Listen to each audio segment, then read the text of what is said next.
अच्छा, तो पिछले वाले लेक्चर में हम लोगों ने क्या देखा था? पिछले वाले लेक्चर में हमने ये देखा था कि आखिर कैसे हम जनरल फॉर्मेट से सारी इक्वेशंस को क्या करते हैं, डिराइव करते हैं। ठीक है, कैसे हम किसी जनरल फॉर्मेट से, जो पॉलिनोमियल का जनरल फॉर्मेट था, उससे हम कैसे लीनियर इक्वेशन डिराइव करते हैं, क्वाड्रेटिक इक्वेशन डिराइव करते हैं और क्यूबिक इक्वेशन, और एक और इक्वेशन थी, वो कौन सी थी? By quadratic equation. ठीक है, कैसे हम इन सारी इक्वेशंस को डिराइव करते हैं। और हमने क्या देखा था? हमने ये भी देखा था कि लीडिंग कोएफिशिएंट क्या होता है। बिल्कुल सही, क्या देखा था? Leading coefficient. और हमने ये भी देखा था कि आखिर एब्सोल्यूट टर्म क्या होती है। ठीक है, तो लीडिंग कोएफिशिएंट क्या होता है? जो highest power of the variable होती है, उसके सामने जो उसका कांस्टेंट होता है, वो क्या होता है? हमारा लीडिंग कोएफिशिएंट। समझ में आया? तो ये सब चीजें हमने कहां देखी थी? पिछले वाले लेक्चर में। आज हम ये देखेंगे कि आखिर क्वाड्रेटिक इक्वेशन के जीरोस क्या होते हैं। ठीक है, जीरोस हम कैसे फाइंड करते हैं और इस पे बेस्ड क्वेश्चंस कैसे क्रिएट होते हैं। ठीक है, तो अपन स्टार्ट करते हैं। सबसे पहले हमें समझना पड़ेगा zeros of the polynomial. Zeros of the polynomial. ठीक है, तो जीरोस ऑफ द पॉलिनोमियल का आखिर मतलब क्या होता है? जीरोस का मतलब क्या होता है? ठीक है, अब लोग सोच रहे होंगे कि यहाँ पे सिर्फ जीरो मतलब जीरो फाइंड करना है, ऐसा कुछ नहीं है। जीरोस का यहाँ पे एक अलग ही मीनिंग है। ठीक है, हम लोग देखेंगे कि आखिर जीरोस ऑफ द पॉलिनोमियल का मतलब क्या होता है। लेकिन एक सोचने वाली बात है कि हम पढ़ रहे हैं इक्वेशन, बट हमसे पूछा क्या जा रहा है? Zeros of the polynomial. तो ऐसा इसलिए है क्योंकि जब तक हमें जीरोस ऑफ द पॉलिनोमियल की अंडरस्टैंडिंग नहीं होगी, उससे पहले हम इस पे जंप अप नहीं कर सकते। ठीक है, इक्वेशन पे नहीं आ सकते। तो पहले हमें ये देखना है कि आखिर जीरोस ऑफ द पॉलिनोमियल का मतलब क्या होता है। ठीक है, तो जीरोस ऑफ द पॉलिनोमियल की अपन डेफिनेशन देखते हैं पहले। तो if the values of x, the values of x for which the values of x for which the whole polynomial becomes zero. ठीक है, the values of x for which the whole polynomial becomes क्या? Zero. ठीक है, इसको भी देख लेते हैं और एक और लिख लेते हैं जीरोस ऑफ द इक्वेशन। ठीक है, जीरोस ऑफ द इक्वेशन। तो जैसी डेफिनेशन इसकी है ना पॉलिनोमियल की, सेम डेफिनेशन किसकी है? जीरोस ऑफ द इक्वेशन की। तो इसमें बस एक ही चेंज आता है, the values of X for which the whole equation becomes क्या बन जाएगी? जीरो।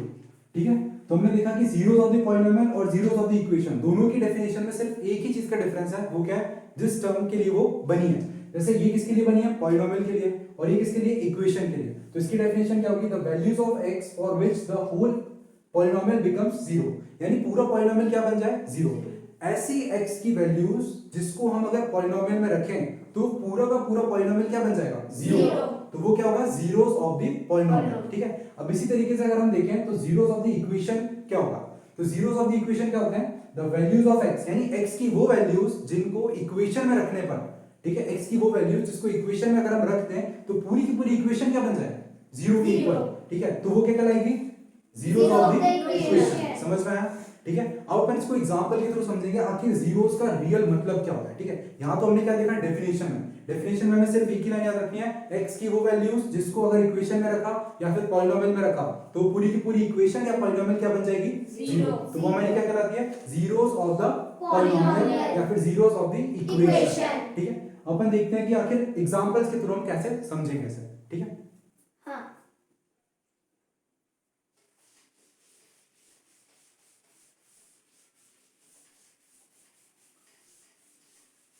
अच्छा, स्टार्ट करने से पहले हम लोग एक चीज याद रख लें, ये नोट है कि जीरोस, रूट्स और सॉल्यूशंस, ठीक है, तीनों ही सेम चीज है। तीनों की तीनों चीजें क्या है? सेम। अगर हमसे ये पूछ लिया जाए क्वेश्चन में कि what are the zeros of the polynomial, तो भी हमें वही चीज पता करनी है, यानी जीरोस पता करना है। अगर हमसे क्वेश्चन में ये पूछ लिया जाए कि what are the roots of the equation या फिर रूट्स ऑफ द पॉलिनोमियल, तो भी हमें सेम चीज ही पता करनी है। ये तीनों ही एक दूसरे के क्या है? बिल्कुल बराबर चीज है, यानी जीरोस, रूट्स और सॉल्यूशंस। अगर हमसे क्वेश्चन में पूछ लिया जाए what are the solutions of this equation, ठीक है, what are the solution of this equation, या फिर what are the roots of this equation, या फिर what are the zeros of the equation, तो तीनों ही केस में हमें क्या पता करना है? x की वो वैल्यूज जिसको इक्वेशन में रखने पे हमारा आंसर क्या आ जाए? जीरो। तो वो हमारे क्या बन जाएंगे? रूट्स। और क्या बन जाएंगे? जीरोस। और क्या बन सकता है? वो सॉल्यूशन।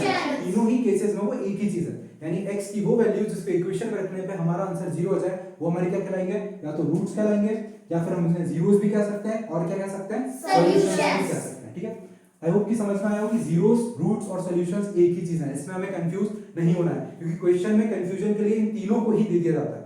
ठीक है, और हमें पता करना होता है। अब आते हैं आखिर जीरोस होते क्या है या फिर रूट्स क्या होते हैं। तो सपोज करते हैं मैंने क्वेश्चन दिया जैसे x + 1 = 0। ठीक है, x प्लस, सपोज करते हैं सबसे पहले अपन एक पॉलिनोमियल लेते हैं। ठीक है, अभी मैं इक्वेशन पे जंप अप नहीं कर रहा। ठीक है, क्या ये पॉलिनोमियल है?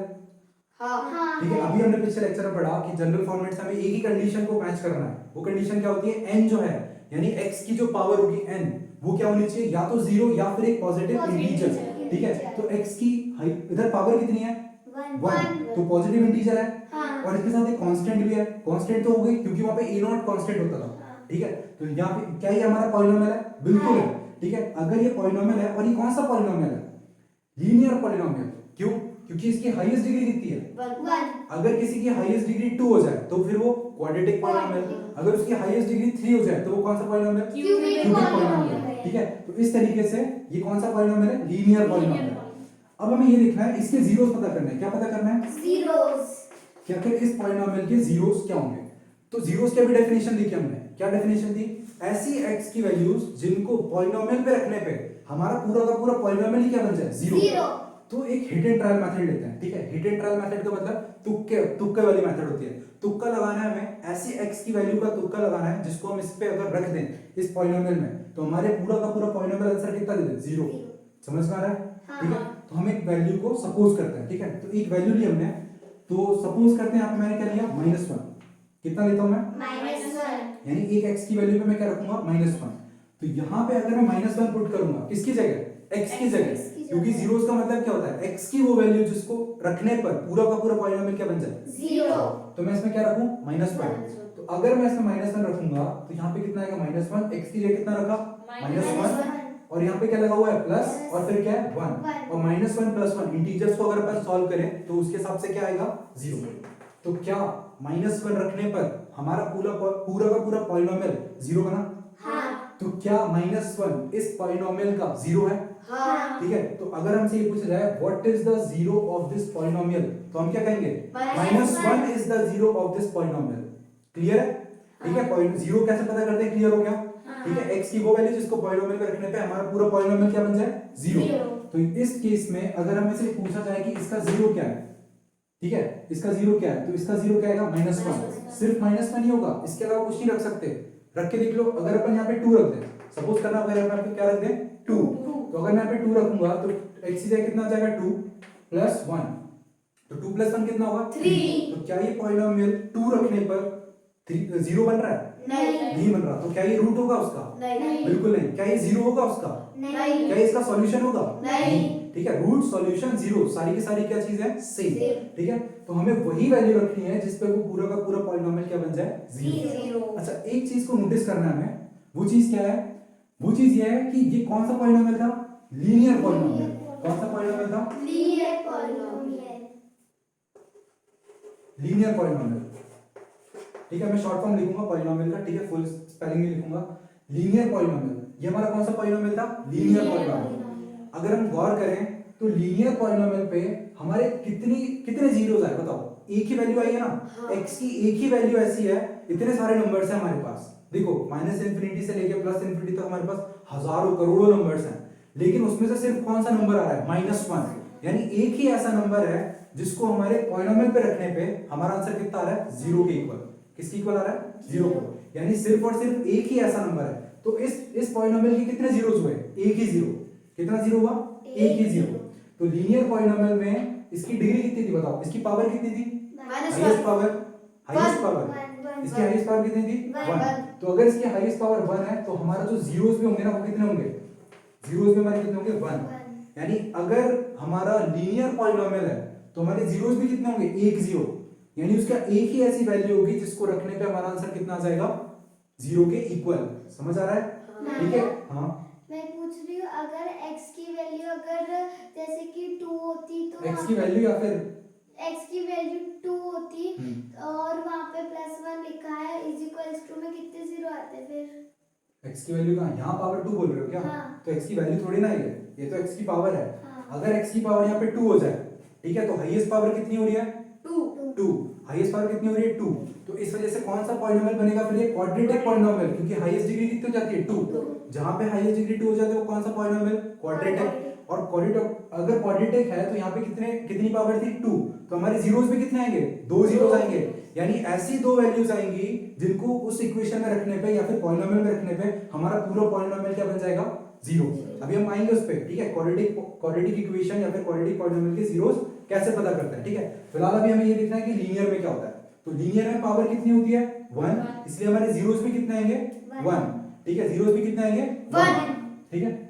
तो इस तरीके से हम लोग कैलकुलेट करते हैं आखिर जीरोस क्या होते हैं, ठीक है। तो अपन ने समझा कि आखिर जीरोस क्या होते हैं। अभी हमने बहुत ही सिंपल एग्जांपल लिया है और समझा। अपन एक और एग्जांपल लेते हैं और देखते हैं आखिर उसमें कितने जीरोस आएंगे, ठीक है। मैं एक और एग्जांपल ले रहा हूं x + 2 और अभी मैं पॉलिनोमियल ही ले रहा हूं, ठीक है। और इसमें मुझे क्या कैलकुलेट करना है? जीरोस कैलकुलेट करना है। तो अगर मुझे इसका जीरो कैलकुलेट करना है, ठीक है, तो मैं फिर से हिट एंड ट्रायल मेथड लगाऊंगा, ठीक है। हिट एंड ट्रायल मेथड अगर मैं लगाऊं तो ऐसी x की वैल्यू बताओ, ठीक है, x की ऐसी वैल्यू बताओ जिसको यहाँ पे रखने पे हमारा पूरा पॉलिनोमियल क्या बन जाए? 0, ठीक है, क्या बन जाए? 0, ठीक है। तो x की मैं ऐसी कौन सी वैल्यू रखूं जिसको यहाँ पे रखने पर ये पूरा पॉलिनोमियल 0 बन जाए? -2। ठीक है, तो मैं क्या रखता हूँ? -2, बिल्कुल सही। अगर मैं यहाँ पे -2 रखूंगा तो अगर मैं यहाँ पे -2 रखूं तो ये वैल्यू क्या बनेगी? x के लिए कितना आएगा? -2 और प्लस फिर 2 और प्लस माइनस क्या होगा? माइनस, और सॉल्व करने पे आंसर कितना आएगा? 0, ठीक है। तो इस वजह से टोटल आंसर कितना आ गया? 0। यानी अगर मैं x की वैल्यू -2 रख रहा हूं तो पूरा का पूरा पॉलिनोमियल क्या बन जा रहा है? 0, ठीक है। तो इतने सारे नंबर्स में से सिर्फ -2 ही एक ऐसा नंबर है जिसको इस पॉलिनोमियल में रखने पे हमारा आंसर कितना बन रहा है? 0। इसका मतलब क्या ये हमारा 0 होगा? हाँ। बिल्कुल। और हमारा जो पॉलिनोमियल था वो कैसा पॉलिनोमियल था? लीनियर या फिर क्वाड्रेटिक? लीनियर क्यों था? क्योंकि x की पावर कितनी थी? हाईएस्ट 1। और अगर 1 है तो जीरोस भी कितने होंगे? 1। यानी एक ही ऐसा नंबर होगा x का, x की एक ही ऐसी वैल्यू होगी जिसको रखने पे हमारा आंसर कितना आएगा? 0। समझ में आएगा? ठीक है, अब आगे बढ़ते हैं। अच्छा, जीरोस निकालने की हिट एंड ट्रायल मेथड हर बार थोड़ी ना काम आएगी, ठीक है। सपोज करो मुझे एक क्वेश्चन पूछ लिया जाए कि x - 98, ठीक है, इक्वल टू 0, सॉरी x - 98 एक पॉलिनोमियल दिया है और हमसे पूछा जा रहा है कि इसका 0 बता दो। तो फटाक से थोड़ी ना 2 मिनट में कैलकुलेट कर लोगे, ठीक है। तुम्हें कैलकुलेशन करना पड़ेगा कि आखिर ऐसा कौन सा नंबर रखूं कि आंसर आ जाए, ठीक है। ऐसी कौन सी वैल्यू रखूं कि इसका आंसर आ जाए जिससे रखने पे हमारा आंसर कितना है? इसका 0 के इक्वल, ठीक है। तो एक शॉर्ट मेथड बनाई गई है, ठीक है। आखिर वो मेथड क्या होती है, ठीक है, तो देखते हैं। तो अगर हमें कोई भी इक्वेशन दी गई है या फिर कोई भी पॉलिनोमियल दिया गया है और हमसे पूछा जा रहा है कि इसके जीरोस बताओ, तो बहुत सिंपल है, क्योंकि हमें पता करना है कि आखिर ये कब 0 बनेगा, ठीक है, कब ये पूरा का पूरा पॉलिनोमियल क्या बन जाए? 0। तो इसको हम क्या करेंगे? डायरेक्टली किसके इक्वल रख देंगे? 0 के इक्वल। देखना 2 मिनट में आंसर आ जाएगा। अभी हमने जो क्वेश्चन करे ना उनको भी करेंगे और देखेंगे आखिर वैल्यू कैसे आ रही है, ठीक है। जैसे मैंने पिछला क्वेश्चन क्या लिया था, x + 1, और मुझे ये देखना था कि आखिर x की ऐसी क्या वैल्यू रखूं कि यहाँ पे आंसर कितना आ जाए? 0। तो मैं क्या करूंगा? अगर मुझे इसको 0 के इक्वल बनाना है ना, यही तो टारगेट है हमारा। हमारा टारगेट क्या है? हमारा टारगेट ये है कि x की ऐसी वैल्यू रखें जिससे पूरा का पूरा क्या बन जाए? 0 के इक्वल। तो मैंने पहले ही इसे क्या कर दिया? 0 के इक्वल रख दिया। अब जैसे ही मैंने इसे 0 के इक्वल रखा है तो यहां से मुझे x की वैल्यू निकालनी है, तो मुझे किसको शिफ्ट करना पड़ेगा? +1 को। हम जानते हैं ना कि जिसकी वैल्यू हम निकालते हैं उसे वहीं पे रहने देते हैं और बाकी चीजों को क्या कर देते हैं? शिफ्ट कर देते हैं। तो +1 अगर यहाँ पे शिफ्ट होगा तो कितना आएगा? -1। और हमने अभी देखा था हिट एंड ट्रायल मेथड से कि -1 रखने पे पूरा का पूरा क्या बन जाएगा? 0। समझ में आया? हाँ। इस तरीके से हम जीरोस को क्या करते हैं? कैलकुलेट। यानी अगर कोई भी एक्सप्रेशन दे दिया जाए या फिर कोई सी भी इक्वेशन दे दी जाए और हमें ये चेक करना है कि इसके जीरोस क्या होंगे, तो सिंपली इस इक्वेशन को किसके इक्वल रख दो? 0 के इक्वल, क्योंकि हमें इसे क्या बनाना है? 0 ही तो बनाना है। हाँ। समझ में आया? ठीक है, आगे बढ़ते हैं। तो अगर अपने जैसे इसको कैलकुलेट करना है, ठीक है, तो अगर हम इसे कैलकुलेट करें तो x की वैल्यू हमें कैलकुलेट करनी है, ठीक है। तो -98 को कहां कर देंगे शिफ्ट? Right hand side. तो कितना हो जाएगा ये? 98। यानी अगर हम x की जगह +98 रख दें तो हमारा आंसर कितना हो जाएगा? 0। ठीक है। तो इस तरीके से हम क्या करते हैं? जीरोस को कैलकुलेट करते हैं, ठीक है। अब आगे बढ़ते हैं। अभी तो हमने देखा सिंपल क्वेश्चंस को। अब हम आते हैं, जैसे मैंने लिखा 2x + 1 equal to, sorry 2x + 1 एक पॉलिनोमियल है और मुझे इसका क्या कैलकुलेट करना है? 0। अब बता पाओगे क्या? इसको डायरेक्टली बता सकते हो एक ही बार में? नहीं, नहीं, ठीक है। तो इसको कैलकुलेट करने के लिए हम क्या करें, क्योंकि हमें इसे पूरा क्या बनाना है, जीरो, हमें इसे क्या बनाना है, जीरो, तो इक्वल टू क्या करते हैं इसके, जीरो के इक्वल, ठीक है। और क्योंकि ये कौन सा पॉलिनोमियल है, लीनियर है फिर क्वाड्रेटिक, लीनियर, तो इसका एक ही जीरो होगा, होगा कि नहीं होगा? इसकी हाईएस्ट डिग्री कितनी है, 1, तो इसका एक ही जीरो होगा। उसको कैलकुलेट करते हैं, तो सिंपली कुछ नहीं करना है, x की वैल्यू को कैलकुलेट कर लेंगे, ठीक है। तो हमें अगर x की वैल्यू को कैलकुलेट करना है तो सबसे पहले कौन हटेगा यहाँ से, माइनस प्लस 1, ठीक है। तो 1 को अगर हम शिफ्ट करेंगे तो कितना आएगा, -1। फिर उसके बाद हमें किसकी वैल्यू कैलकुलेट करनी है, x की, तो यहाँ से कौन निकलेगा, 2 यहाँ पे किस में है, मल्टीप्लाई में, यहाँ पे आके क्या हो जाएगा, डिवाइड में, ठीक है। तो x इज इक्वल टू -1/2, ठीक है। तो x की जगह अगर अपन -1/2 रख दें, ठीक है, हमारा जो इक्वेशन थी या जो पॉलिनोमियल था वो कितना था, 2x + 1, ठीक है, 2x + 1 था। तो अगर हम x की जगह -1/2 रख दें तो हमारा जो पूरा पॉलिनोमियल है वो क्या बन जाना चाहिए, 0। तो चेक करके देखते हैं एक बार, ठीक है। तो 2x और x की वैल्यू कितनी आई है, तो मैंने लिखा -1/2 + 1 = 0, ठीक है। तो 2 से 2 क्या हो जाएगा, कैंसिल, बचेगा कितना, -1 + 1 = 0। तो -1 + 1 कितना आएगा, 0। तो क्या ये x की जगह -1/2 रखने पे पूरा का पूरा पॉलिनोमियल 0 बन रहा है? हाँ, तो क्या ये इसका 0 है? हाँ, और क्योंकि ये लीनियर पॉलिनोमियल है इसीलिए इसके कितने जीरोस हैं, एक ही जीरो है। समझ में आया, जीरो का कांसेप्ट समझ में आया, आखिर जीरो क्या होता है, ठीक है। आगे बढ़ते हैं। तो अभी हमने देखा कि आखिर जीरोस लीनियर इक्वेशन में कैसे निकालते हैं या फिर लीनियर पॉलिनोमियल में कैसे निकालते हैं। अब आते हैं कि क्वाड्रेटिक इक्वेशन में कैसे जीरोस कैलकुलेट करे जाते हैं, ठीक है। तो क्वाड्रेटिक इक्वेशन में कितने जीरोस होंगे, पहले ये बताओ। 2 जीरोस, क्यों, क्योंकि उसकी अगर हम क्वाड्रेटिक इक्वेशन देखें तो क्वाड्रेटिक इक्वेशन का जनरल फॉर्म क्या होता है, ax² + bx + c = 0, ठीक है। अगर हम देखें तो ये कौन सी इक्वेशन है, क्वाड्रेटिक, और क्वाड्रेटिक में हाईएस्ट पावर कितनी है, 2, तो इसके जीरोस भी कितने होंगे, 2, और मतलब x की दो ऐसी वैल्यूज होंगी जिसको हम अगर इसमें रख दें तो ये पूरी की पूरी इक्वेशन क्या बन जाएगी, 0 के इक्वल। समझ में आया, ठीक है। अब हम कैलकुलेट करेंगे, कैलकुलेट करने का तरीका सीखेंगे। तो अगर हमें क्वाड्रेटिक इक्वेशन के रूट्स कैलकुलेट करने हैं, क्या कैलकुलेट करने हैं, क्वाड्रेटिक इक्वेशन के रूट्स अगर कैलकुलेट करने हैं, या फिर क्वाड्रेटिक इक्वेशन के सॉल्यूशंस कैलकुलेट करने हैं, या फिर क्वाड्रेटिक इक्वेशन के जीरोस कैलकुलेट करने हैं, ठीक है। तो उन तीनों के लिए हम क्या करेंगे, दो मेथड्स होती है हमारे पास, ठीक है। दो मेथड्स का यूज करके हम क्या करेंगे, इनके जीरोस फाइंड करेंगे, क्वाड्रेटिक इक्वेशन के रूट फाइंड करेंगे, ठीक है। तो वो दो मेथड्स आखिर क्या होती है, तो पहली मेथड होती है स्प्लिटिंग द मिडिल टर्म, ठीक है, splitting the middle term.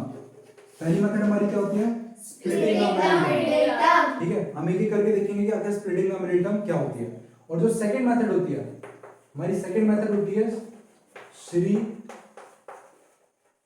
धराचार्य rule, ठीक है,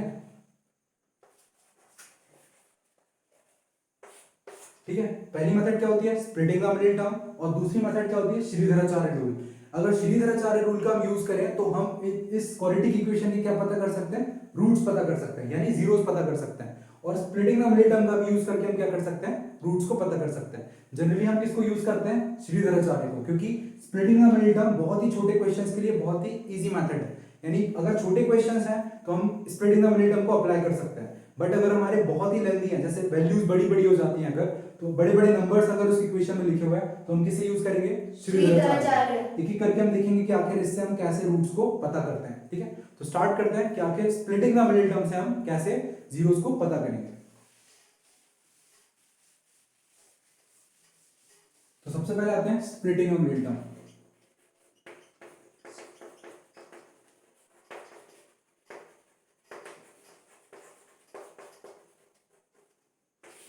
स्प्लिटिंग द मिडिल टर्म में अगर बहुत ही ध्यान से देखें तो सबसे पहले क्या लिखा हुआ है यहाँ पे, मिडिल टर्म, और स्प्लिट करना है। स्प्लिट का मतलब जानते हो, स्प्लिट का मतलब होता है क्या, तोड़ना, ठीक है। क्या होता है, तोड़ना। जैसे एक चौक है, अगर मैं इसे स्प्लिट करना चाहता हूं तो क्या करूंगा, इसे ब्रेक कर दूंगा, ठीक है, यानी ब्रेक कर दूंगा मतलब तोड़ दूंगा। तो ऐसे ही किसी भी क्वाड्रेटिक इक्वेशन को हम क्या कर देते हैं, स्प्लिट कर देते हैं, ठीक है। तो एक एग्जांपल के थ्रू समझते हैं। तो सपोज करना मैंने एक एग्जांपल लिया x² + 5x + 6, ठीक है, और ये मेरी क्या है, इक्वेशन है, ठीक है। कौन सी इक्वेशन है, क्वाड्रेटिक इक्वेशन। क्या ये क्वाड्रेटिक इक्वेशन है, हाँ, क्या इक्वेशन है, नहीं, क्यों, इज इक्वल्स टू जीरो नहीं लगा या फिर कांस्टेंट नहीं है, क्या नहीं है? कांस्टेंट। कांस्टेंट, या फिर इसके इक्वल टू में क्या नहीं है? जीरो नहीं है, या फिर कांस्टेंट नहीं है, मतलब इज इक्वल टू का साइन नहीं है। तो तब तक ये क्या बना हुआ है? Quadratic polynomial. क्या है ये? क्वाड्रेटिक पॉलिनोमियल है, ठीक है। अगर इसे हमें इक्वेशन बनाना है तो हम क्या करेंगे? इसे इक्वल टू क्या कर दें? जीरो, ठीक है। अगर हम इस क्वाड्रेटिक इक्वेशन को इक्वल टू जीरो कर दें तो ये क्या बन जाएगी हमारी? अगर इस क्वाड्रेटिक पॉलिनोमियल को जीरो के इक्वल रख दें तो हमारी क्या बन जाएगी? Quadratic equation. अब हमें इस इक्वेशन के क्या कैलकुलेट करना है? जीरोस। क्या कैलकुलेट करना है? जीरोस। सपोज करो कि अगर ये पॉलिनोमियल होता और हमें इसके क्या कैलकुलेट करना है? जीरोस, तो हम क्या करते हैं? स्प्लिटिंग द मिडिल टर्म का यूज करते हैं। लेकिन जीरोस कैलकुलेट करने के लिए हमें उस पूरे एक्सप्रेशन को ही किसके इक्वल रखना है? जीरो के के इक्वल, इक्वल। तभी तो हम जीरोस निकाल पाएंगे। समझ में आ रहा है? हाँ। नहीं समझ में आ रहा? आ रहा है ना? देखो, अगर ये सिर्फ ऐसा लिखा होता, ठीक है, अगर सिर्फ ये ऐसा लिखा होता तो क्या हम इसके जीरोस कैलकुलेट कर पाते? क्योंकि जीरोस का मतलब क्या होता है? x की वो वैल्यूज रखने पर, x की वैल्यूज रखने पर उस पॉलिनोमियल का पूरा आंसर क्या आ जाए? जीरो के इक्वल, ठीक है। किसके इक्वल आ जाए? जीरो के इक्वल। तो अगर हमें इसको ही जीरो के इक्वल बनाना है, ठीक है ना, इसको किसके इक्वल बनाना है? जीरो के के इक्वल। इक्वल। तो हम क्या करते हैं? इसे इक्वल टू जीरो रख देते हैं। अब ये क्या बन चुकी है? Quadratic equation. अब हम इस पे क्या लगाएंगे? Splitting the middle term. तो स्प्लिटिंग द मिडिल टर्म कैसे अप्लाई होती है, स्टार्ट करते हैं। सबसे पहले हमें ये देखना है कि x स्क्वायर के सामने क्या लिखा हुआ है? कुछ लिखा हुआ है? हाँ। क्या लिखा हुआ है? वन। 1, क्योंकि कोई भी वेरिएबल अगर खाली लिखा है तो उसके साथ हमेशा क्या होगा? 1। इसके साथ लिखा हुआ है 1 और लास्ट टर्म हमारी क्या है? 6। तो सबसे पहली स्टेप, जो पहली स्टेप होती है वो क्या होती है? सबसे पहली स्टेप होती है दोनों एक्सट्रीम टर्म्स, यानी सबसे आउटर मोस्ट टर्म, यहाँ पे जो सबसे आखिरी में लिखा है वो क्या है? 1, और यहाँ पे क्या लिखा हुआ है? 6, ठीक है। तो 1 और 6 को क्या करना है? हमें मल्टीप्लाई हमेशा करना है। क्या करना है? हमेशा मल्टीप्लाई करना है, ठीक है। तो 1 और 6 को हम क्या करेंगे? मल्टीप्लाई। तो 1 और 6 को मल्टीप्लाई करने पे हमारा आंसर कितना आएगा? 6, ठीक है।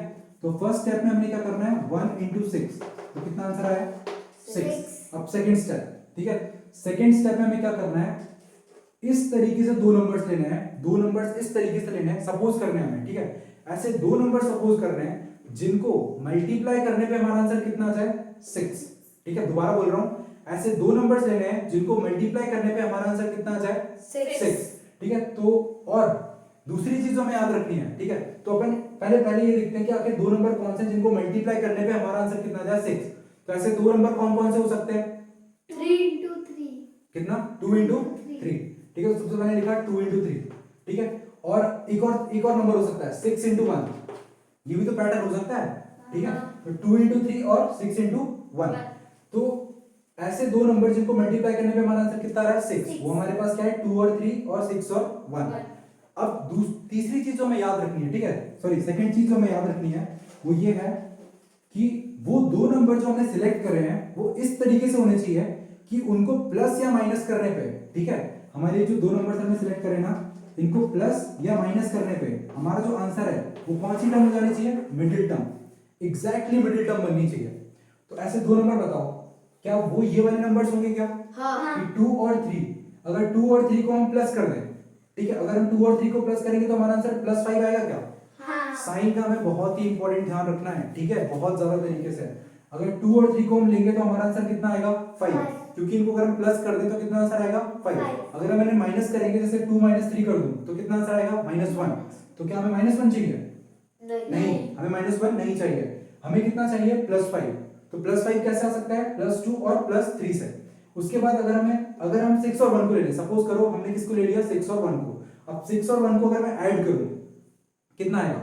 7। क्या हमें 7 चाहिए? नहीं। अगर 6 और 1 को मैं सब्ट्रैक्ट करूं तो कितना आएगा? 5। 6 और 1 को अगर सब्ट्रैक्ट करूंगा तो 5 मिल रहा है, लेकिन मैं 6 और 1 को नहीं लूंगा। ऐसा क्यों? तो ऐसा इसलिए है क्योंकि 6 और 1 को अगर मैं सब्ट्रैक्ट करूंगा तो आंसर कितना आएगा? 5। तो ये चीज तो मिल रही है, ठीक है, कोई डाउट नहीं है कि हमें कौन सी सेंटर वैल्यू मिल रही है। लेकिन अगर मैं इन दोनों को मल्टीप्लाई कर दूं 6 into -1 तो कितना आएगा आंसर? 6 into -1 कितना होगा? -6, ठीक है। 6 into -1 कितना होगा? -6। लेकिन क्या मल्टीप्लिकेशन करने पे हमारा -6 आना चाहिए? हमें चाहिए +6, और +6 फिर कौन दे सकता है? सिर्फ 2 और 3 दे सकते हैं, क्योंकि 2 और 3 को प्लस करने पे हमारा आंसर कितना आ रहा है? 5। और 2 और 3 को मल्टीप्लाई करने पे भी हमारा आंसर कितना आ रहा है? 6, ठीक है। कितना आ रहा है? 6। 2 और 3 को मल्टीप्लाई करने पे हमारा आंसर कितना आ रहा है? 6 6। तो इस तरीके से हमें सेलेक्ट करना है, यानी हमारे यहाँ पे जो हमने साइन लिया है ना, वही साइन हमें मल्टीप्लिकेशन के टाइम पे भी सपोज करना है, ठीक है। तो इस तरीके से हम नंबर्स अपने सिलेक्ट करते हैं। तो हमारे दो नंबर जो है वो कौन से सिलेक्ट हुए हैं? 2 और 3, यानी 2 और 3 को हम यूज करने वाले हैं। अब किस तरीके से यूज करेंगे, ठीक है। तो इन स्टेप्स को हमें ध्यान में रखना है, ठीक है। जैसे जैसे हम क्वेश्चंस की प्रैक्टिस करते जाएंगे, ये चीज हमारी और क्या होती जाएगी? क्लियर होती जाएगी। तो सबसे पहले हमें इस चीज को हमें यहाँ लिख लेना है, और इस सारी चीज को कहाँ लिख लेंगे? यहाँ पे।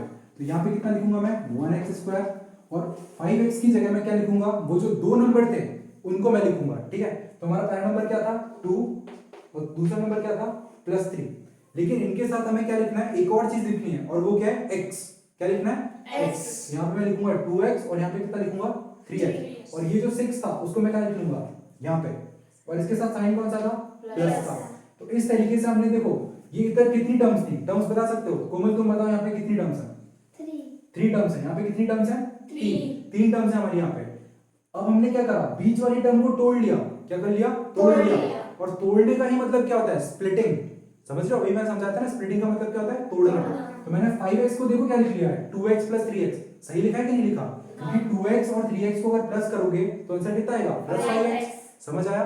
और 2x और 2 और 3 को मल्टीप्लाई करोगे तो आंसर कितना आएगा? 6। हमें 6 ही चाहिए। समझ आया? अब आगे बढ़ते हैं। अब हमें क्या करना है? इन दोनों को लेना है, और इन दोनों को हमें सिलेक्ट कर लेना है, ठीक है। अच्छा, यहाँ पे =0, तो यहाँ पे भी कितना आएगा? =0।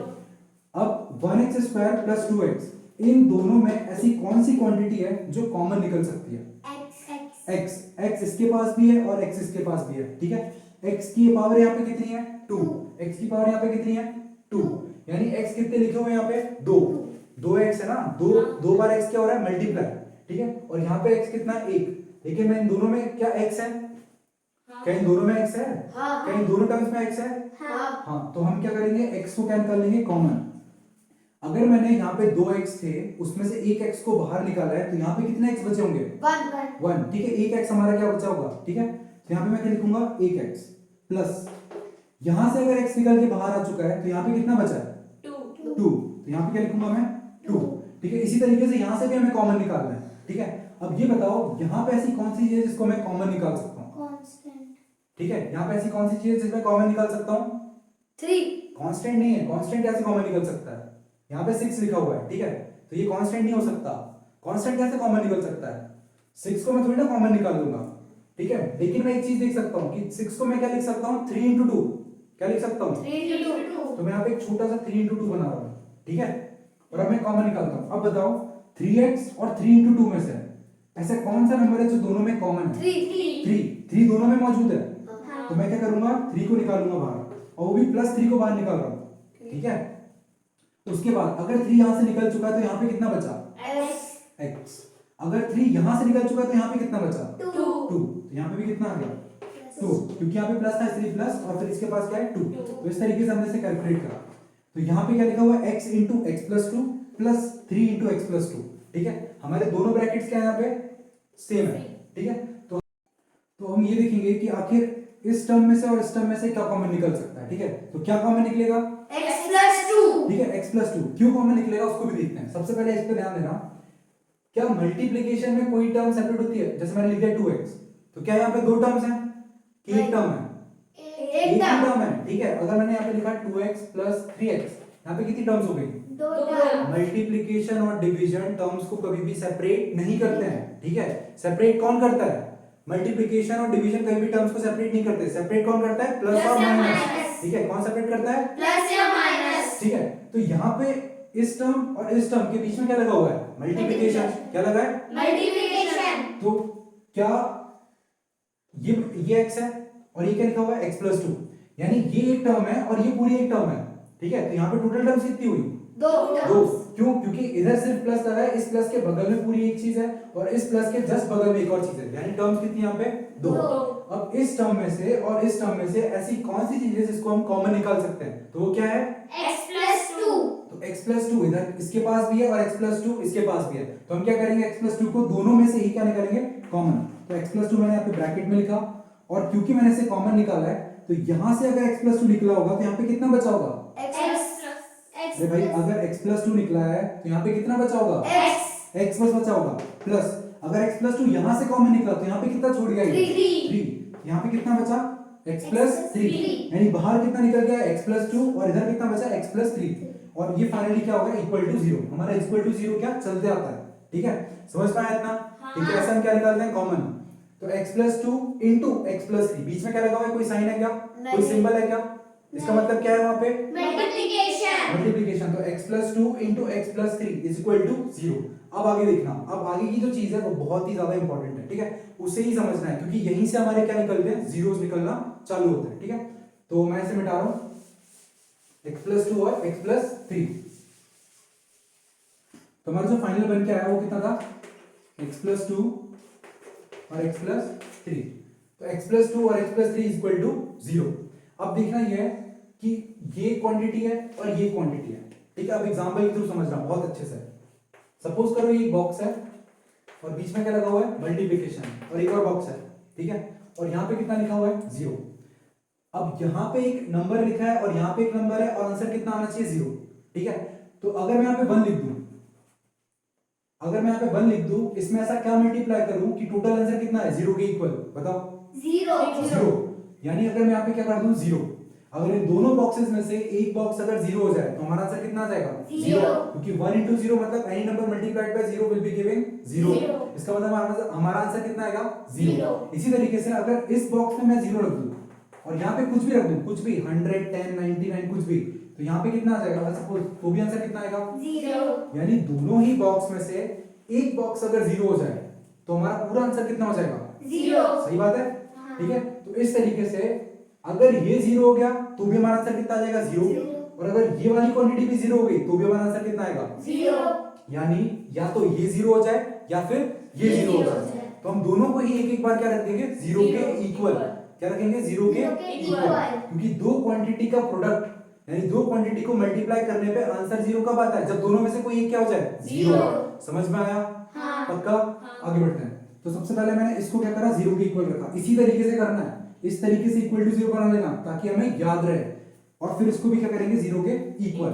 तो जब मैंने इसको 0 के इक्वल रखा तो मैं इसे लिख रहा हूं x प्लस 2 को क्या करना है? 0 के इक्वल रखना है। देखो मैंने क्या लिखा? x प्लस 2 इक्वल टू 0, यानी x प्लस 2 को मैंने क्या रख दिया? 0 के इक्वल।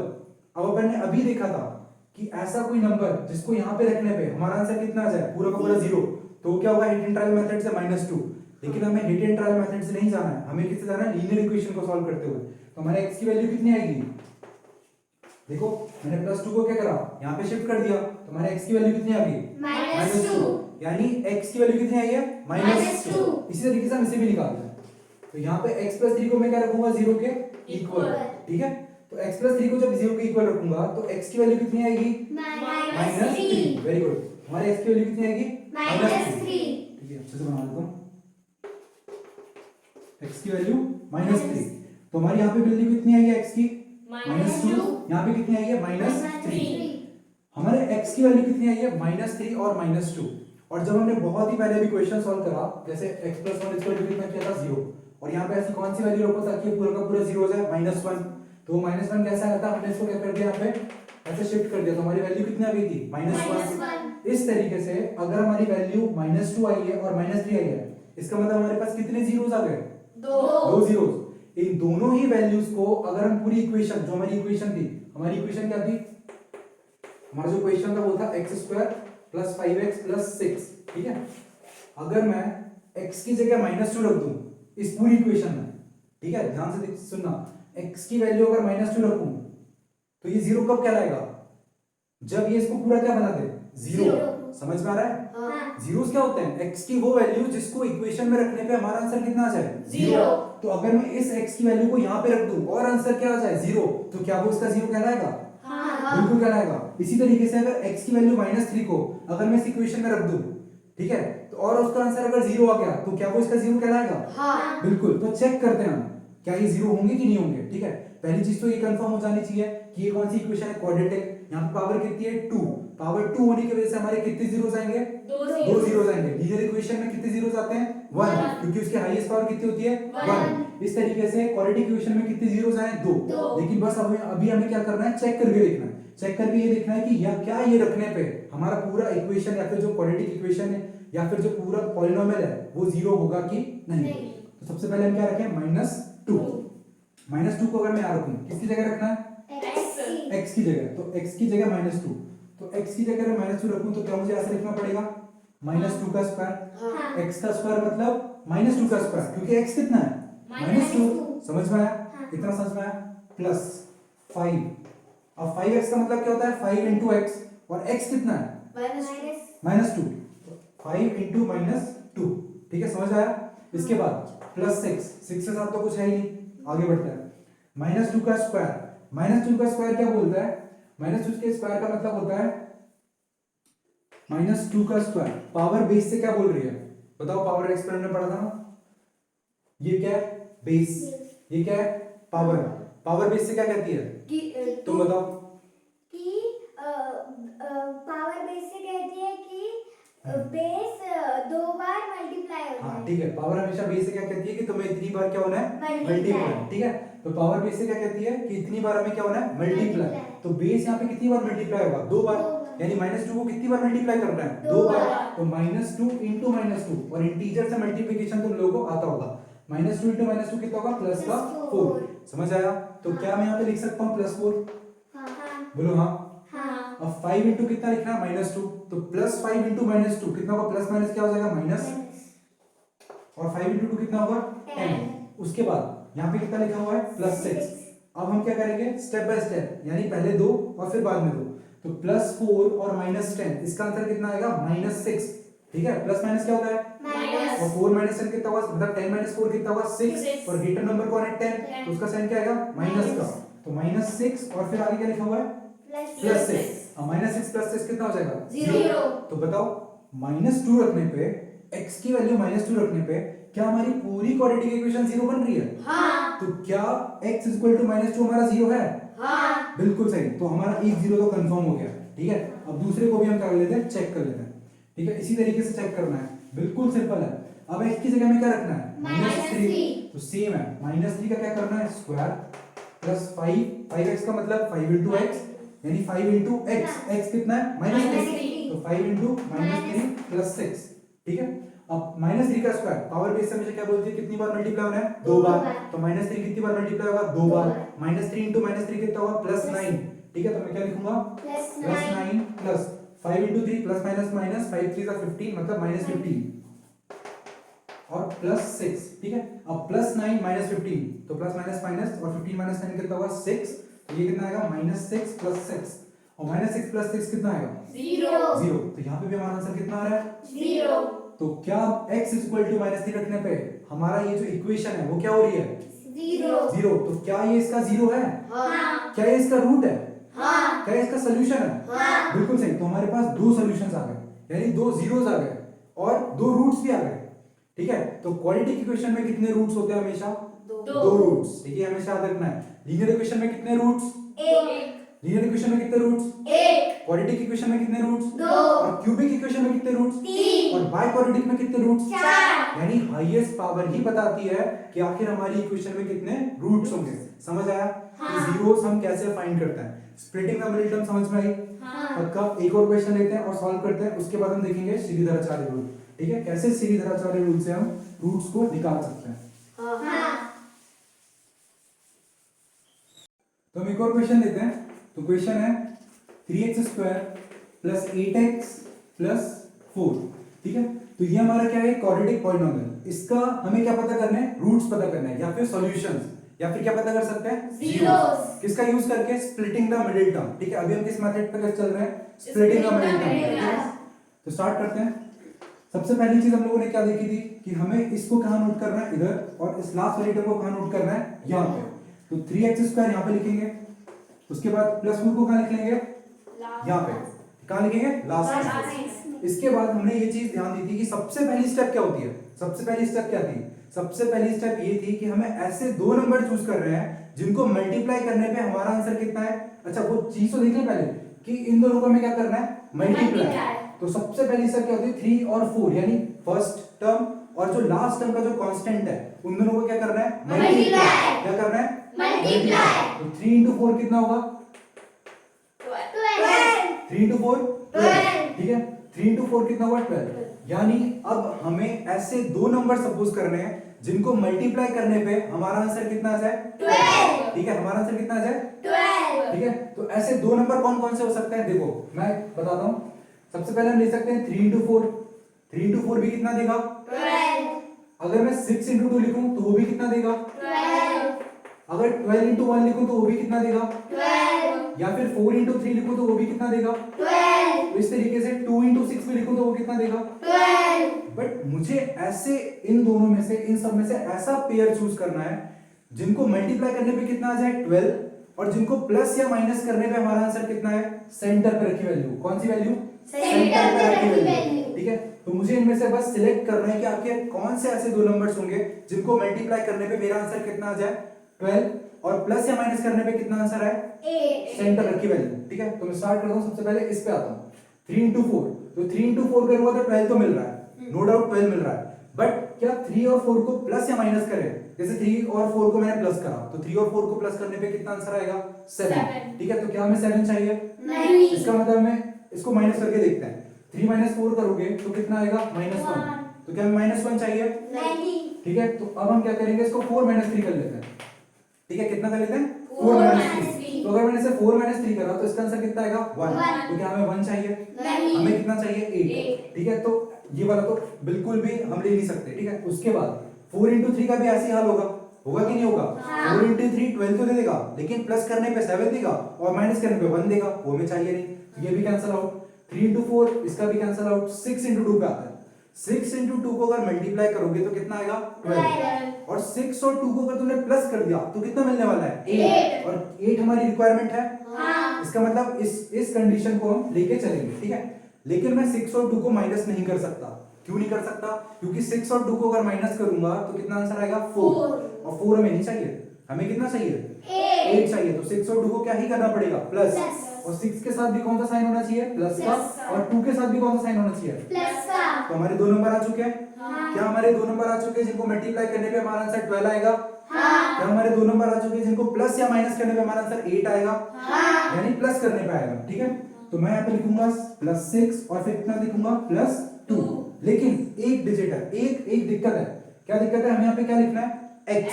क्या लिखना है X. क्योंकि यहाँ पे पूरी इक्वेशन में x का यूज हुआ था, इसलिए हम यहाँ पे क्या लिखेंगे x। अगर यहाँ पे पूरी इक्वेशन में y का यूज होता तो हम क्या लिखते Y। समझ में आया। तो यहाँ पे क्या लिखूंगा x और यहाँ पे भी क्या लिखूंगा x। अब आगे बढ़ते हैं, ये एक टर्म है, ये एक टर्म है, ये एक टर्म है और ये एक टर्म है। टोटल टर्म्स कितनी हो गई हमारी 4 हमारी टोटल टर्म्स कितनी है 4 ठीक है 1 2 3 और 4। ठीक है, अब मुझे क्या करना है, ये जो पहली टर्म थी इसको मैंने कितने में स्प्लिट कर दिया 2 में। इसका मतलब स्प्लिटिंग में क्या हो रहा है, चीजें टूट रही हैं, इसी वजह से इस मेथड का नाम क्या पड़ा स्प्लिटिंग द मिडिल टर्म।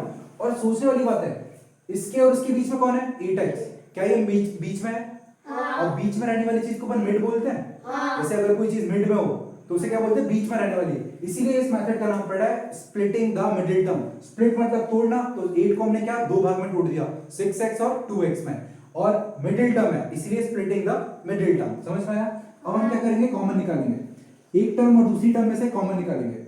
पहली चीज ये बताओ, क्या यहाँ पे ऐसी कोई चीज है जो कॉमन निकल सकती है, यानी दोनों के पास मौजूद हो। ठीक है, तो ऐसी कौन सी चीज है जो दोनों के पास मौजूद है x। x दोनों के पास है, यहाँ पे कितने x है 2, यहाँ पे कितने x है 1, यानी एक x तो निकाल ही सकता हूं मैं, इसके पास से भी और इसके पास से भी, क्यों इसके पास भी है और इसके पास भी है। उसके बाद एक और चीज देखता हूँ, क्या 3 इसके पास है, क्या 3 इसके पास है। देखो बिल्कुल है, ध्यान से देखना क्यों है। तुम लोग को लग रहा हो कि यहाँ पे कितना लिखा हुआ है 6, इसी वजह से बोल रहे हो कि 3 तो यहाँ पे है नहीं, तो कैसे लिख दिया, तो 6 को हम लिख सकते हैं 3 into 2। समझ आया, 6 को हम लिख सकते हैं ना 3 into 2। अब बताओ, इसके पास 3 है और इस टर्म के पास भी 3 है, इसका मतलब दोनों में से क्या कॉमन आ सकता है, 3 भी आ सकता है और कॉमन आ सकता है x भी कॉमन आ सकता है। समझ में आया। तो 3 भी कॉमन निकालूंगा और x भी कॉमन निकालूंगा। तो मैं क्या करूंगा, यहाँ पे लिखूंगा 3 और x, यानी मैंने क्या कॉमन निकाला 3x कॉमन निकाल लिया, यानी 3 को भी कॉमन निकाला है और x को भी।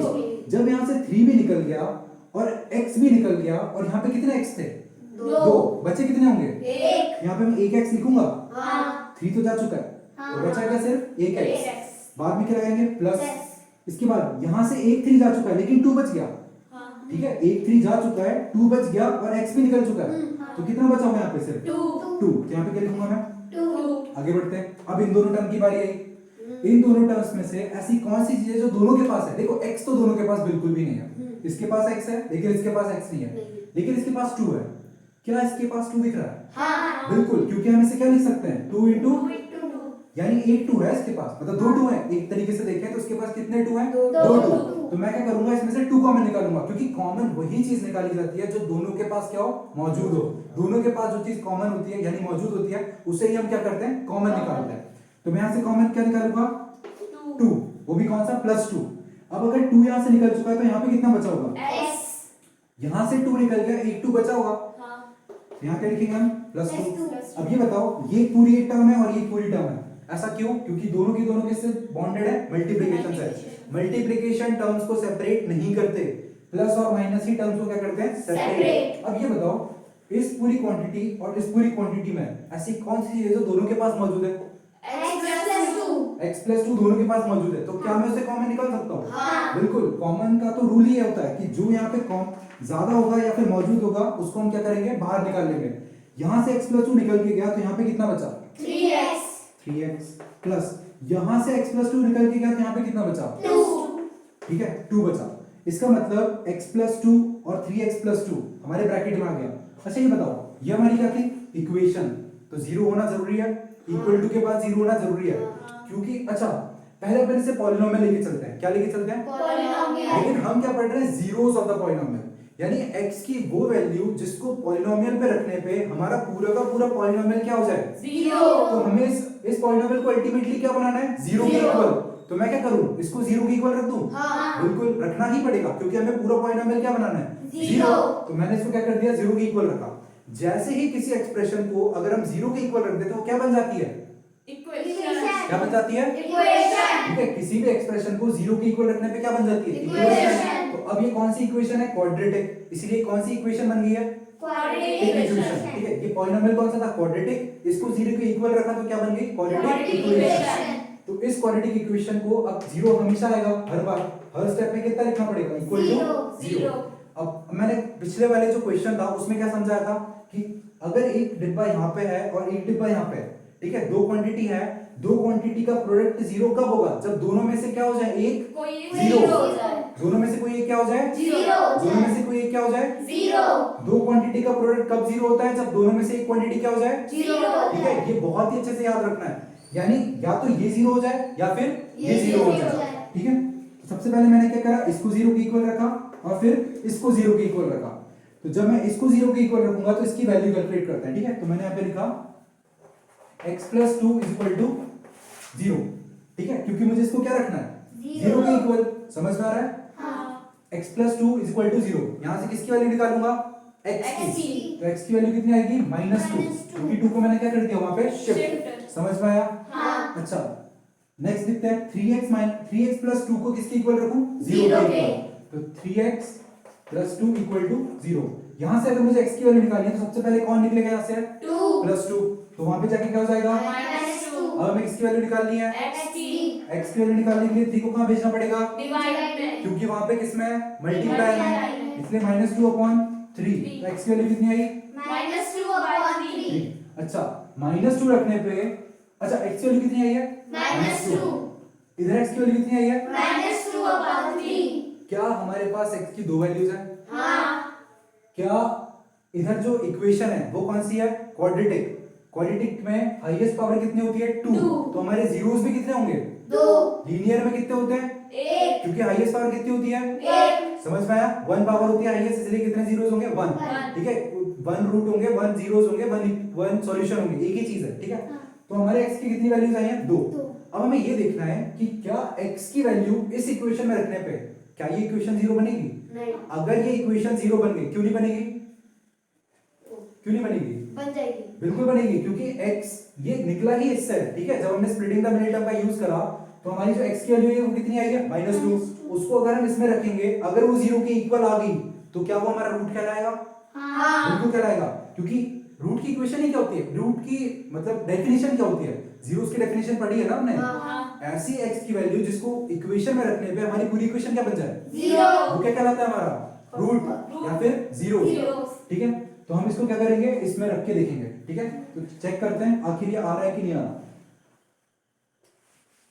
किसके इक्वल आना है हमारा पूरा आंसर, जीरो के Zero के इक्वल। equal. अगर जीरो के इक्वल आ गया दैट मींस ये हमारा क्या है, रूट है। Root. तो हम लोग क्या करते हैं, x की वैल्यू कितनी है -2, उसको यहाँ पे क्या करेंगे सब्स्टिट्यूट।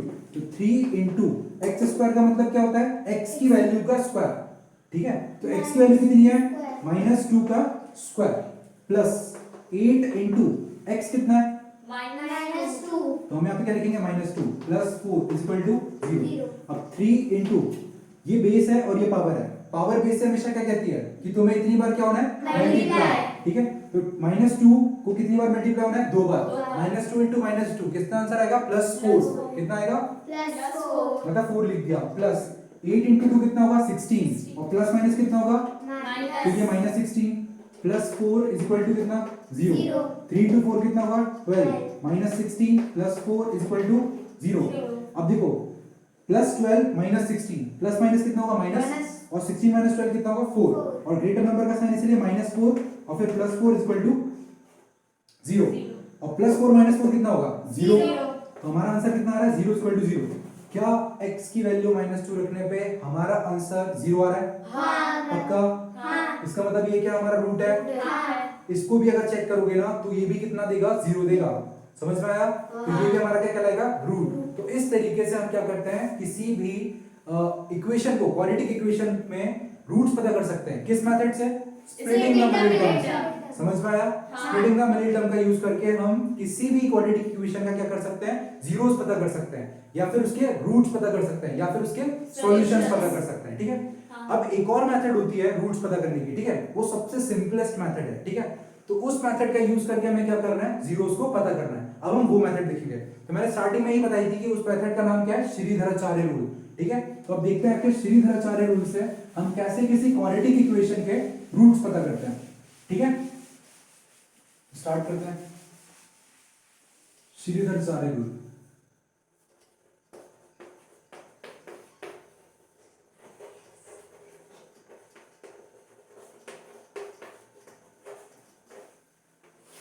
तो ये देखते हैं कि श्रीधराचार्य रूल क्या होता है, ठीक है। इसका एक फॉर्मूला होता है, क्या होता है, फॉर्मूला।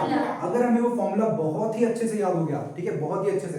अच्छा याद कैसे होगा, जितने ज्यादा क्वेश्चन की प्रैक्टिस करोगे ना उतने ज्यादा अच्छे से क्या हो जाएगा, वो बहुत ही अच्छे से याद हो जाएगा, ठीक है, बहुत ही ज्यादा अच्छे से। बस तुम्हें क्या करना है, क्वेश्चंस की प्रैक्टिस करनी है, ठीक है। तो पहले वो एक थोड़ा सा बड़ा सा फॉर्मूला है, बट इसके बोलने के सेंस पे अगर हम इसे याद करें तो बहुत ही जल्दी हमें ये याद हो जाता है। तो स्टार्ट करते हैं, वो फॉर्मूला आखिर है क्या। तो फॉर्मूला है -b plus minus under root of B square minus of 4ac, ठीक है, 4 इंटू a इंटू सी। अगर मैं यहाँ पे 4ac लिखता है इसका मतलब क्या है, 4 इंटू a इंटू सी। कोई साइन नहीं है, इसका मतलब कौन सा साइन है, मल्टीप्लिकेशन का। अब इसके नीचे क्या लगाना है, होल डिवाइडेड बाय, ठीक है, ये क्या है, होल डिवाइड, ठीक है। कई बच्चे यहाँ पे क्या कंफ्यूज होते हैं कि सिर्फ बी स्क्वायर अपॉन 4ac के नीचे डिवाइड लगा देते हैं, बट हमें याद कर रखना है कि पूरे डिवाइड में, ठीक है, और पूरे डिवाइड में क्या आएगा, 2 है।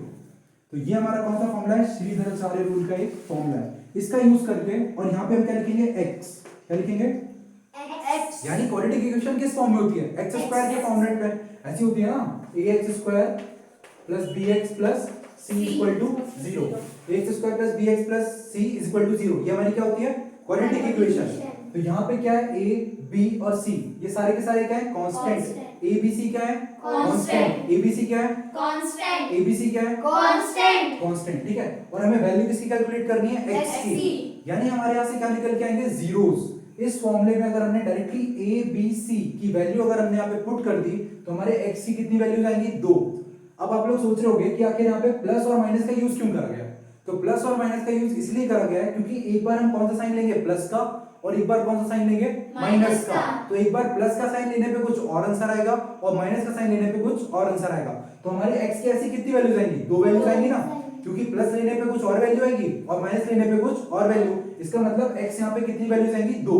और क्या क्वाड्रेटिक इक्वेशन में 2 ही वैल्यूज आती हैं, हाँ। तो हमारे 2 ही रूट्स आएंगे कि नहीं आएंगे। हाँ। तो श्रीधराचार्य का रूल इस तरीके से हम लोग यूज करते हैं जीरोस पता करने के लिए, ठीक है, समझ में आया। हाँ। हम क्वेश्चन के थ्रू बहुत अच्छे से समझेंगे कि आखिर कैसे हम श्रीधराचार्य रूल का यूज करके जीरोस को पता करते हैं, और हम वही 2 क्वेश्चंस लेंगे जो हमने पिछली बार लिए थे। सबसे पहले स्टार्ट करते हैं, ये फॉर्मूला मैं साइड में लिख दूंगा और फिर स्टार्ट करते हैं क्वेश्चंस को। अच्छा, सीधी तरह चार्ज स्टार्ट करने से पहले कोई सा भी क्वेश्चन हो, सबसे पहले ये लिखना बहुत इंपॉर्टेंट है, बहुत ही ज्यादा इंपॉर्टेंट। क्योंकि जब तक हमें ये नहीं लिखेंगे तब तक हमें ये पता नहीं चलेगा कि आखिर एबीसी की वैल्यू क्या है, कि कैसे हम एबीसी की वैल्यू को उस फॉर्मूले में रखें। तो ये हमारा बहुत ही इंपॉर्टेंट है। किसी भी क्वेश्चन को स्टार्ट करने से पहले सबसे पहले हमें क्या लिखना है, ये ax² + bx + c। ये किसी भी क्वाड्रेटिक इक्वेशन का क्या है, जनरल फॉर्मेट। ठीक है, आगे बढ़ते हैं। अब मैं छोटा सा फॉर्मूला लिख दे रहा हूं, -b + (b² - 4ac whole upon 2a। एक बार मेरे साथ साथ फॉर्मूला बोलना, ठीक है। x = x equals to -b minus b + plus minus ((b² b square minus minus 4ac 4ac whole upon 2a। whole upon 2a. एक और बार x = x is equals to -b + minus b plus minus ((b² - 4ac b square minus 4ac whole upon whole upon 2a। 2a. इसको बार बार अगर इसी format में revise करोगे तो 100% ये फॉर्मूला कुछ ही देर में याद हो जाएगा। ठीक है, इस फॉर्मूले का हम यूज करेंगे और x की वैल्यूज को कैलकुलेट करेंगे, यानी x की वैल्यूज को कैलकुलेट करके उस इक्वेशन में रखेंगे। अगर आंसर 0 आ गया दैट मींस वो हमारे क्या है, जीरोस। तो स्टार्ट करते हैं। सबसे पहले क्वेश्चन दिया मैंने x² + 5x + 6 = 0। ठीक है, क्या लिया, x² + 5x + 6 = 0। अच्छा, अभी मैं इसको 0 के इक्वल रख दूं, रख सकता हूं। क्यों? क्योंकि हमें अल्टीमेटली इसे क्या बनाना है, 0. क्योंकि हम चाहते हैं ना कि x की ऐसी वैल्यू मिले जिसको उस इक्वेशन में रखने पे वो पूरी इक्वेशन क्या बन जाए, 0. समझ में आया। तो इस तरीके से स्टार्ट करते हैं। सबसे पहले किसी भी क्वेश्चन को स्टार्ट करने से पहले हमें क्या लिखना है, किसी भी इक्वेशन को स्टार्ट करने से पहले हमें सबसे पहले क्या लिखना है, ax² + bx + c। ठीक है, तो हम यहां पे लिखेंगे ax² + bx + c = 0। किसी भी क्वेश्चन को स्टार्ट करने से पहले हमें क्या लिखना है, ax² + bx + c = 0। ठीक है, इसको लिखने के बाद हमें ये देखना है कि आखिर a की वैल्यू क्या है, b की वैल्यू क्या है और c की वैल्यू क्या है। समझ आया। किसी भी क्वेश्चन को स्टार्ट करने से पहले एक और बता दूं, किसी भी क्वेश्चन को स्टार्ट करने से पहले हमें सबसे पहले क्या लिखना है, ax² + bx + c। ठीक है, मेरे साथ बोलना। किसी भी क्वेश्चन को स्टार्ट करने से पहले हमें क्या लिखना है, ax² + bx + c। समझ में आया। क्योंकि इसके बाद ही हम पता कर सकते हैं कि a की वैल्यू क्या होगी, b की वैल्यू क्या होगी और c की वैल्यू क्या होगी। ठीक है, अब ये बताओ, यहाँ पे कोई टर्म दिख रही है क्या, कोई नंबर दिख रहा है, हाँ, कौन सा नंबर है, 1. कोई भी नंबर, कोई भी वेरिएबल अगर खाली लिखा है तो उसके पास क्या होगा, 1. इसका मतलब यहाँ पे क्या है, एक 1। ठीक है, इतना क्लियर है। आगे बढ़ते हैं। b की वैल्यू कितनी है, 5। क्योंकि देखो x तो x की जगह, x के सामने क्या लिखा है, b, और x के सामने क्या लिखा है, 5। ठीक है, तो x के सामने क्या लिखा है, b और x के सामने क्या लिखा है, 5. ठीक है, तो x के सामने क्या लिखा है, b, और b की वैल्यू कितनी है, 5। x के सामने क्या लिखा है, b और b की वैल्यू कितनी है, 5. c की वैल्यू कितनी है, 6. ठीक है, c की वैल्यू कितनी है, 6. और a की वैल्यू कितनी है, 1. इस तरीके से हमने a b c सबकी वैल्यू कैलकुलेट कर ली। हाँ। अच्छा, साइन के साथ करनी, किसके साथ, साइन के साथ. हमेशा। तो a की वैल्यू देखो, इसके साथ कौन सा साइन है, प्लस. यानी a की वैल्यू कितनी है, +1। सही बात है। हाँ. अच्छा, b की वैल्यू कितनी है, देखो b की वैल्यू कितनी है, प्लस 5. है ना, 5 के साथ कौन सा साइन है, प्लस तो 5. इसलिए b की वैल्यू कितनी है, प्लस 5. अच्छा c की वैल्यू देखते हैं, c की वैल्यू कितनी है, प्लस 6. +6। ठीक है, तो यहाँ पे कितना आएगा, +6। +6। साइन बहुत ही ज्यादा इंपॉर्टेंट है, साइन सबसे ज्यादा इंपॉर्टेंट चीज है पूरी क्वाड्रेटिक इक्वेशन के। अगर हम श्रीधराचार्य रूल यूज कर रहे हैं तो हमें साइन का बहुत ही इंपॉर्टेंट ख्याल रखना है, क्योंकि एक साइन की मिस्टेक और पूरा का पूरा जो आंसर आएगा ना वो गलत हो जाएगा। समझ में आया, इसलिए साइन बहुत ही ज्यादा इंपॉर्टेंट है। ठीक है, आगे बढ़ते हैं। एबीसी की वैल्यू हमें पता है, अब कुछ नहीं करना है, इस एबीसी की वैल्यू को हमें डायरेक्टली कहां रखना है, इस फॉर्मूले में। कहां रखना है, फॉर्मूले में. b की जगह b की वैल्यू, b स्क्वायर की जगह मतलब b की वैल्यू फिर से रखनी है और उसका क्या करना है, स्क्वायर करना है। उसके बाद -4ac होल अपॉन 2a। तो जहां जहां abc लिखा हुआ है वहां पे हम क्या रख देंगे, इनकी वैल्यू। अब हम वैल्यूज को सब्स्टिट्यूट करते हैं। तो सबसे पहले abc की वैल्यू हमें पता थी, तो यहां पे लिख लेता हूं मैं साइड में। a की वैल्यू कितनी है, +1, b की वैल्यू कितनी है, +5, और c की वैल्यू कितनी है, +6। अब मैं इस फॉर्मेट में रखूंगा। ठीक है, तो स्टार्ट करते हैं। x = -b + (b² - 4ac whole upon कितना, 2a। अच्छा, एक और सबसे इंपॉर्टेंट चीज बिल्कुल अच्छे से याद कर लो कि अगर कहीं भी माइनस आता है, कहीं भी अगर माइनस आ रहा है तो हमें क्या लगा लेना है वहां पे, ब्रैकेट। क्या लगाना है? ब्रैकेट अगर कहीं भी माइनस एनकाउंटर होता है तो हमें क्या लगाना है? ब्रैकेट अगर कहीं भी माइनस एनकाउंटर होता है तो हमें क्या लगाना है? ब्रैकेट बहुत ही इंपॉर्टेंट चीज है। तो यहाँ पे क्या आ गया? ब्रैकेट माइनस आया ना यहाँ पे, हाँ पहले माइनस आया तो हम क्या लगाएंगे यहाँ पे? ब्रैकेट ठीक है, कहीं भी अगर माइनस एनकाउंटर होता है तो हमें क्या लगाना है? ब्रैकेट। ठीक है, तो b square minus 4ac whole upon 2 है। अब हम यहाँ पे सब्स्टिट्यूट करेंगे x इज इक्वल टू, यहाँ पे माइनस पहले से है, हाँ माइनस पहले से है, फॉर्मूले में ही माइनस दे के रखा है तो हम यहाँ पे माइनस लगाएंगे। उसके बाद b कितना है? b बताओ कितना है? कितना है b? प्लस 5 b की वैल्यू कितनी है? Plus Plus 5। five। तो मैं यहाँ पे प्लस 5 लिखूंगा। क्या कभी दो साइन ऐसे लिखे देखे? नहीं इसका मतलब ब्रैकेट लगाना जरूरी है। अभी मैंने बताया कि जब भी माइनस दिखे क्या लगा दो? ब्रैकेट यहाँ पे मैं क्या लगाऊंगा? ब्रैकेट समझ में आया? हाँ। आगे बढ़ते हैं। अब यहाँ पे क्या लिखा हुआ है? प्लस माइनस, तो ये भी फॉर्मूले ने दिया था, इसको हम चेंज नहीं कर सकते। आगे बढ़ते हैं। Under root of b square करना है, मतलब किसका स्क्वायर करना है? b का Plus स्क्वायर, five। यानी और b की वैल्यू कितनी है? Plus five। तो प्लस 5 का क्या करना है? स्क्वायर तो प्लस 5 का क्या करना है? Square Square। माइनस, अब ब्रैकेट फिर से 4 इंटू ए की वैल्यू कितनी है? प्लस प्लस 1 1 प्लस 1 इंटू सी की वैल्यू कितनी है? प्लस 6 प्लस 6 ठीक है, तो इस तरीके से हमने क्या करा, 4a और c तीनों के तीनों मल्टीप्लाई में थे कि नहीं थे? हाँ। ठीक है, होल अपॉन कितना? 2a, तो 2 इंटू और a की वैल्यू कितनी है? 1 1, तो 2 इंटू 1 कितना होगा? 2 इंटू 1 कितना होगा? 2 ठीक है, तो यहाँ पे अल्टीमेटली मैं क्या लिख सकता हूँ? 2। 2 इसके बाद हम इसे आगे सॉल्व करते हैं। ठीक है, तो देखते हैं x इज इक्वल टू, अब माइनस प्लस क्या होता है? माइनस क्योंकि बीच में क्या लगा हुआ है? मल्टीप्लाई। Multiply। ठीक है, तो माइनस प्लस माइनस माइनस 5 और ये plus minus under root of, ये बताओ 5 का स्क्वायर कितना होगा? ये क्या है? 5 क्या है? ये बताओ 5 क्या है? यहाँ पे बेस है कि पावर है? बेस क्या है 5? बेस और ये क्या है? पावर ये क्या है? बेस ये क्या है? पावर पावर बेस से क्या कहती है कि तुम्हें कितनी बार मल्टीप्लाई होना है? 2 बार 2 बार। ठीक है, तो 5 को कितनी बार मल्टीप्लाई होना है? 2 बार 5 को 2 बार मल्टीप्लाई करेगा, आंसर कितना आएगा? 10 25 भाई। 5 टू थोड़ी ना करना है, गधे हो क्या? 5 टू नहीं करना है, कितना करना है? 5 का स्क्वायर करना है। 5 टू थोड़ी ना करना है, 5 इंटू 5 करना है भाई, प्लस थोड़ी ना कर रहे हैं। तो 5 5 से कितना होगा? 25 ये थोड़ा टेढ़ा रहा, एक सेकंड। तो x is equal to minus minus plus क्या हो जाएगा? माइनस माइनस प्लस माइनस अपनी जगह, अंडर रूट ऑफ 5 का स्क्वायर कितना होगा? 25। ठीक है, तो मैंने यहाँ पे क्या लिख लिया? 25 माइनस, इस ब्रैकेट को मैं क्या करूंगा? सॉल्व। बॉड मास सीखा है? हाँ हाँ, तो बॉड मास का यूज करके हम क्या करेंगे? सबसे पहले ब्रैकेट को सॉल्व करेंगे। तो 4 इंटू 1 कितना होगा? 4, और उसका आंसर 4 इंटू 6 कितना होगा? 24। 4 6 24 यहाँ पे ओवरऑल आंसर कितना है इस ब्रैकेट का? 24। तो मैं यहाँ पे क्या लिखूंगा? 24 होल अपॉन कितना? 2। 2 क्लियर है इतना? हाँ। ऊपर सॉल्व कर रहा हूँ। ठीक है,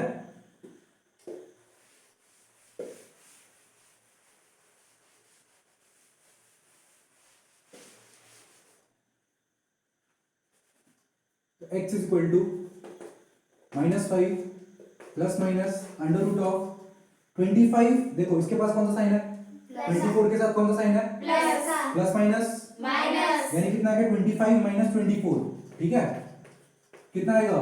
25 minus 24 whole upon 2 is equal to -5 plus minus under root of 25 minus 24। तुम बताओ 1 कितना आएगा? 1। अंडर रूट ऑफ कितना आ रहा है? 1 1 होल अपॉन 2। ठीक है, अब ये बताओ अंडर रूट की वैल्यू कैसे कैलकुलेट करते हैं? अगर पावर एक्सपोनेंट पढ़ा हो तो वहां पे साफ साफ बताया गया है किसी नंबर का रूट कैसे कैलकुलेट करता है। तो रूट की डेफिनेशन क्या होती है? रूट की डेफिनेशन ये होती है कि ऐसे दो नंबर चूज करने हैं जिनको मल्टीप्लाई करने पे हमारा आंसर कितना आ सके? रूट के अंदर रखी वैल्यू। ठीक है, सपोज करो अगर मैंने लिखा है यहाँ पे कितना? 4, under root of 4, under root of 4 तो ऐसे दो नंबर जिनको मल्टीप्लाई करने पे हमारा आंसर कितना आ जाए? इसके अंदर रखी वैल्यू, इसके अंदर कितना रखा है? 4 और वो दोनों नंबर कैसे होने चाहिए? सेम होने चाहिए। तो ऐसा कौन सा नंबर है बता सकते हो? 2 कितना नंबर है? 2 तो इसका रूट कितना होगा? 2। क्लियर है? अब ये बताओ यहाँ पे हमारा क्या गिवन है? 1 ऐसा कौन सा नंबर है और वो दो नंबर सेम होने चाहिए? ठीक है, याद रखना है। ऐसा कौन सा नंबर है जिसको मल्टीप्लाई करने पे हमारा आंसर रूट के अंदर रखी वैल्यू हो जाए? बता सकते हो? 1 itself। वेरी गुड, क्या होगा? 1 One itself। itself। यानी 1 को ही 1 से मल्टीप्लाई कर दोगे तो आंसर कितना आ जाएगा? 1। One। तो हमारा रूट आ गया। इसका मतलब रूट ऑफ 1 कितना होता है? 1। ठीक है, हमेशा याद रखना रूट ऑफ 1 1। One। कई बच्चे इसी में कंफ्यूज होते हैं। ठीक है, 1 1 जा 2 बना देते हैं। ठीक है, आगे करते हैं। x is equal to -5 plus minus, और ये पूरा क्या हो चुका है? 1 1 होल अपॉन 2। अब यहाँ से इंटरेस्टिंग चीज चालू होगी, ठीक है। अब वो इंटरेस्टिंग चीज क्या है, अभी मैंने बताया था कि यहाँ पे दो आंसर्स आने वाले हैं। कितने आंसर आने वाले हैं? दो। और दो आने ही चाहिए, क्योंकि हम कौन सी इक्वेशंस पढ़ रहे हैं? क्वाड्रेटिक। Quadratic equation। क्वाड्रेटिक की x की वैल्यू कितनी होती है? हमेशा दो, ठीक है। दो जीरोस आने वाले हैं, ठीक है। तो स्टार्ट करते हैं। पहले कौन सा साइन लेंगे? प्लस का। इकट्ठा सॉल्व तो कर नहीं सकते, तो एक बार किसका साइन लेंगे? प्लस का, और एक बार कौन सा साइन लेंगे? माइनस का। तो मैं एक काम करता हूँ, सबसे पहले मैं किसका साइन लेता हूँ? प्लस का। तो अगर x इज इक्वल टू -5, अगर मैं प्लस का साइन लूं, होल अपॉन कितना आएगा? 2। और यहाँ पे मैं किसका साइन ले रहा हूँ? तो ये वाला तो माइनस रहेगा ही रहेगा, हमें सिर्फ किसका लेना है? ये एक बार मैंने इसको ले लिया और एक बार फिर माइनस को, ठीक है। इसको चेंज मत कर देना, -5 को चेंज मत करना, वो तो फिक्स है। आगे बढ़ते हैं, -1/2। इसे फर्दर सॉल्व करते हैं। ये बताओ -5 + 1 कितना होता है? 4। साइन का याद रखना भाई, इंटीजर्स पढ़ना है, ठीक है। तो -4 अपॉन कितना? 2। इसको अगर कैंसिल करेंगे तो कितना होगा? 2 2 2 4। फाइनल वैल्यू कितनी है? देखो x की वैल्यू कितनी आ रही है? -2। साइन का बहुत अच्छे से ध्यान रखना है। x की वैल्यू कितनी आई? -2। तो हम यहाँ पे लिख लेंगे x -2। बोलो क्लियर है? हाँ। इसी तरीके से इसको सॉल्व करेंगे।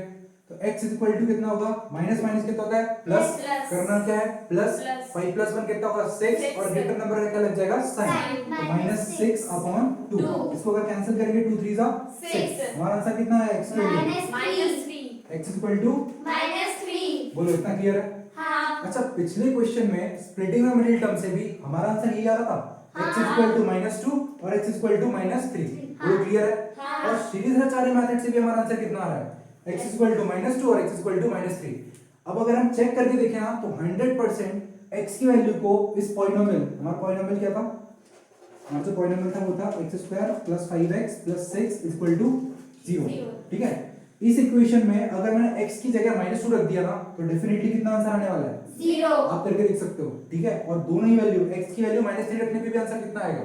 0। समझ में आया? हाँ। तो इस तरीके से श्रीधराचार्य का यूज करके हम क्या पता करते हैं? किसी भी गिवन एक्सप्रेशन का, यानी क्वाड्रेटिक इक्वेशन, खासकर किसका? सिर्फ क्वाड्रेटिक इक्वेशन का। कई लोगों में ये डाउट क्रिएट होता है कि क्यूबिक इक्वेशन के लिए क्या श्रीधराचार्य रूल यूज कर सकते हैं? बिल्कुल नहीं, ये सिर्फ और सिर्फ किसके लिए बना है? क्वाड्रेटिक इक्वेशन के लिए। यानी अगर कोई सी भी क्वाड्रेटिक इक्वेशन आती है तो हम किसका यूज करेंगे? श्रीधराचार्य का। समझ में आया? हाँ। पक्का? हाँ। क्लियर है? तो इस तरीके से अगर -2 यहाँ पे रखूंगा तो देखो, -2 को अगर मैं पुट करूंगा, ऐसी रफली बता रहा हूँ, -2 को अगर यहाँ पे रखूंगा तो कितना होगा? +4। और यहाँ पे रखूंगा तो कितना होगा?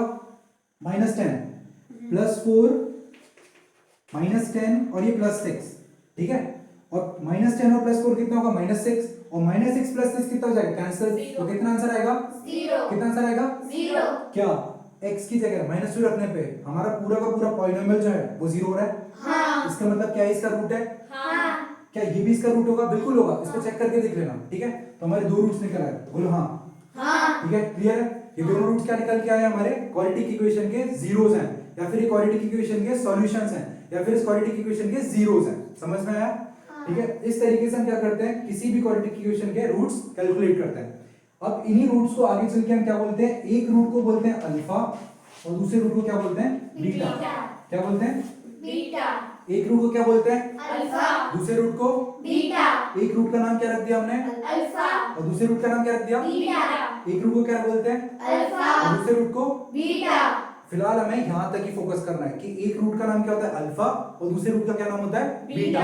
आगे हम नेक्स्ट वीडियो में देखेंगे कि आखिर अल्फा और बीटा से कैसे रिलेशनशिप वेरीफाई करते हैं किसी भी क्वाड्रेटिक इक्वेशन की, और कैसे क्यूबिक इक्वेशन को भी सॉल्व करते हैं। वहां पे अल्फा, बीटा और गामा और इंट्रोड्यूस होता है। क्या इंट्रोड्यूस होता है? गामा। ठीक है, तो उसको हम नेक्स्ट वीडियो में देखेंगे, और कैसे हम किसी भी क्वाड्रेटिक इक्वेशन को सॉल्व करते हैं। अच्छा, एक और क्वेश्चन लेता हूं, ठीक है, फटाफट एक क्वेश्चन और सॉल्व करते हैं।